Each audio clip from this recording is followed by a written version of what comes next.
So ఒకవేళ 4 feet 2 feet 1 feet అట్లా కూడా అడ్జస్ట్ చేసుకోవచ్చు. ఇవన్నీ రిమూవేబుల్ ఉంటాయి, మనకి ఈజీగా యూజ్ చేసుకోవడానికి ఉంటుంది. అండ్ దీనికి గేర్ మోడల్ ఉంటుంది. సో దీంట్లో మొత్తం 3 గేర్స్ ఉంటాయి. First and second and middle 0 అన్నది న్యూట్రల్, అది మనకి రివర్స్ గేర్ లాగా యూజ్ అవుతుంది.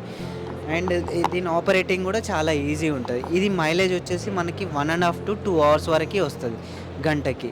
అండ్ దీంతో మనం ఒక గంటలో ఎకరం వరకు మనం కలుపు తీసుకోవచ్చు అండ్ కల్టివేట్ చేసుకోవచ్చు. ఈవెన్ మనం వరిలో కూడా యూజ్ చేసుకోవచ్చు, అంటే లైట్ సాయిల్ ఉంటే వరిలో కూడా యూజ్ అవుతుంది. సో పీటీఓ డ్రైవ్ వెనకాల ఉంటుంది. సో దాని నుంచి మనం వాటర్ పంప్ కూడా అవి కూడా కనెక్ట్ చేసుకోవచ్చు. ఆ ప్రోడక్ట్ కానీ ఎవరికైనా కావాలి అనుకుంటే, ఆర్డర్ చేయాలనుకున్నా, ఏవైనా వివరాల కోసం సంప్రదించాలనుకుంటే కింద మా నెంబర్స్ డిస్ప్లే అవుతున్నాయి. అండ్